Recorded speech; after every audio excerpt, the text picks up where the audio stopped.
Hi there, Scorpio. Thank you for joining me for your weekly forecast for week commencing the 1st of October for the Sun or the Ascendant. Now, you're someone with a kind of X-ray ability to get to the bottom of situations, to see beneath things. And that can come in very handy for you this week. The Sun and Mercury are gathered in a more private part of your scope, so it is a natural time of reflection. But on Monday and Tuesday, the Sun forges an amazing link with your traditional ruler of Mars. If you have a hunch about something that requires action, then listen to it. Ironically, this is a week, however, when Mercury is going to be clashing with your modern ruler of Pluto. Something could come into the open. Perhaps you're going to express an opinion which can surprise you, or someone can challenge you with a part of your nature or attitudes. And on either side, people can take quite impassioned viewpoints. But with the quarter moon on Tuesday really pushing your emotions very close to the surface, it's going to be important not to be oversensitive. That's not necessarily going to be an asset to you. Also, as the week goes on, the Sun does forge an obtuse angle to Neptune. Now, Neptune's been offering you a lot of riches since 2012, giving you a lot of imagination. But I think in this particular instance, understanding in a romantic context issues of sincerity, knowing where you stand, and being upfront and honest about what is going on between you and yours is definitely going to be an important feature, especially as Venus in your sign goes into a retrograde as this week begins, which will go on through to the end of this month. With Venus retrograde, it can be very potent. If there is a relationship which isn't working quite so well for you, do think carefully about it. Also, this week sees the nodal axis.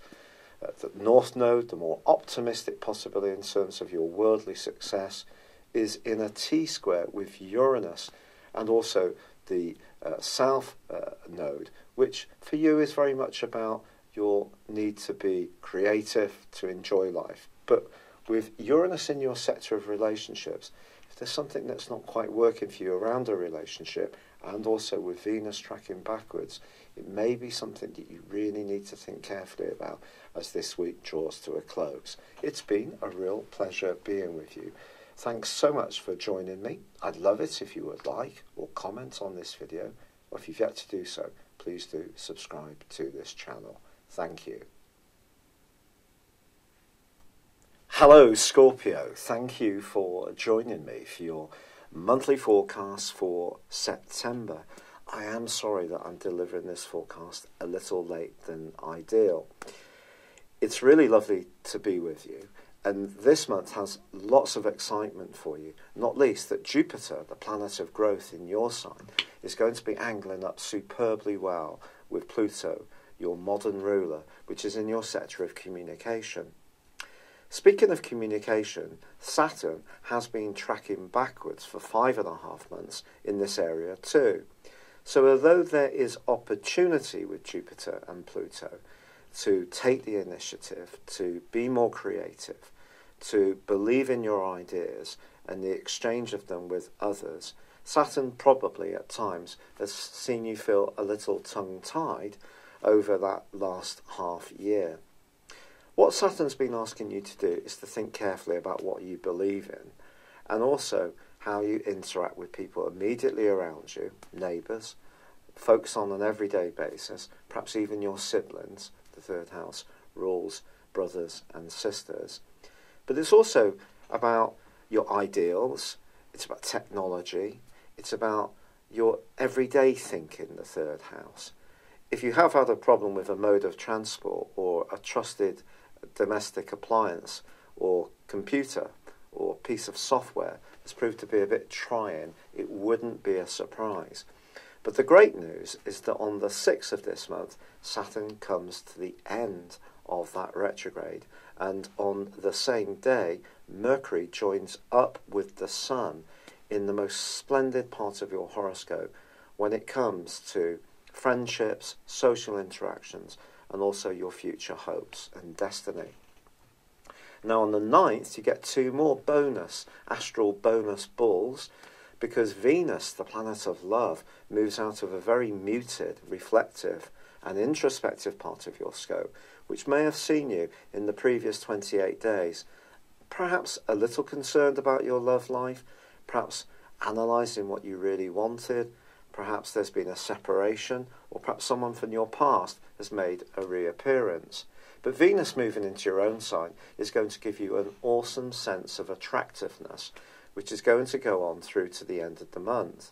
But Venus is going to go into an opposition with Uranus almost straight away. So a surprise could come up in the following 2 or 3 days around your love life. Although you are a fixed sign, when change does happen for you, it tends to happen in a very dramatic way. And also on the 6th, as Mercury moves into Virgo, it forges a link with Saturn and also Uranus. And of course Uranus is in your sector of partnerships.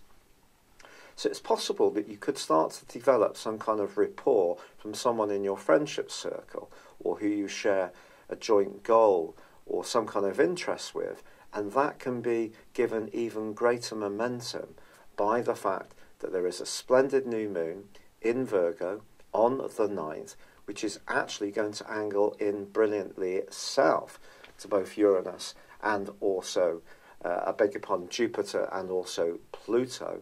So that's going to give you a great sense of extra confidence to interact with others, because your sign, you're very skilled at weighing up other people and can be quite blunt at times in how you view others, but you can be quite private about your own situation. But I think this particular new moon is really urging you to seize the mettle and to be much more outgoing and engaging with others. Now there is, at the very heart of this month, a challenge between Venus and Mars. Now Mars, of course, is your traditional ruler, and it is going to be changing signs on the 12th, moving back into the part of your horoscope that's to do with home and family. But that then recommences its right angle with Uranus, which has been going on, off and on, since the 2nd week of May. Although the retrogrades have had a huge impact on us all, there's no doubt about that, I do think this particular aspect has been at the heart of a lot of people's frustrations since that time. If you think about it, Uranus in your 7th house creates a restlessness around relationships or partnerships. At times you may want to be up close and personal, at other times really embrace your sense of freedom and independence. And Mars in your 4th house can make you a bit defensive, rush to judgment, be a bit more impulsive about emotional interaction. So the two together could have at times seen you quite outspoken, and this may have also seen other people find you a little prickly, if you don't mind me saying so. Or perhaps it's you who's found others prickly, and your natural sensitivity has not been matched by others. But I do feel that the overwhelming energy of that new moon and Venus joining with your sign, which if you're single is fabulous, because you may decide to give yourself a glamorous makeover. More than one admirer could beat their way to your door before the end of this month. And it's a sense of excitement, I feel. And also with Jupiter and Pluto cooperating so well, I think this is a time to be a bit more attacking in your approach to life. You know, in terms of football tactics, I'm talking soccer here, but it may be the same with American football, I'm not sure, because I'm not so aware of gridiron. But certainly in soccer, we can play the game very defensively, park the proverbial bus, and maybe we can squeeze out a 0-0 draw or a 1-0 win, but it's not very inspiring to watch, and it's not very inspiring to play. But I feel, in general, you can be quite cautious towards life, and I totally understand it because I've got loads of Scorpio, but I think this is the time to be a little bit more trusting. And even if some people do disappoint or let you down, give it a whirl, see where it takes you, Scorpio, certainly in the first 2/3 of this month. Now, in the last third of this month, I do feel that you may naturally want to retreat back into yourself a little bit, have a little more time to just reflect on what's really what. But even then, from the 11th through till the 17th, there's a fine link between Venus and Saturn. And if there is someone around you that you really do bond with and feel a sense of kinship, it could be a relationship that's going to stick around for some while, whether it's a friendship, getting on well with a colleague, or even something a little saucier. But once Mercury moves on the 22nd, along with the Sun the 23rd, then there is a change of dimension. This is your time of the year to just reflect on what's happened in the previous 12 months. So it's almost like your kind of December, really, and your January the 1st is when the Sun is going to enter into your sign on the 24th of October. But on the 24th of September, we do have a very, very potent full moon. This full moon is going to occur in Aries, which is a quincunx to your sign. A kind of bus stop conversation. It's not absolutely harsh, but it's not absolutely compatible.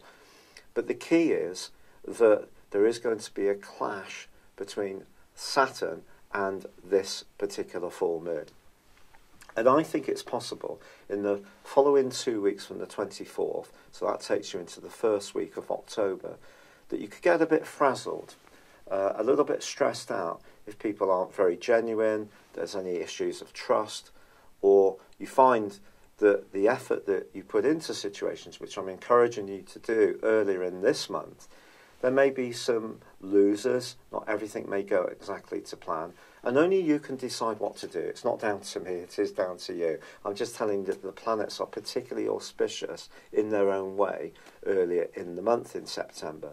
But I think this full moon is a challenging one. It could make you a bit nervous, a bit revved up. It could see you trying to do too much, almost be too virtuous. So try to slow things down. Don't put too much pressure on yourself, and give yourself a chance to work out some deeply personal issues. If there are some matters from your past you need to grieve about, or things that you need to privately talk about with someone that you can deeply trust, then do it. It can be a time of cleansing, spiritual rinsing out, a time of letting go. But I feel physically you may be at a lower ebb, so don't put too much pressure on yourself.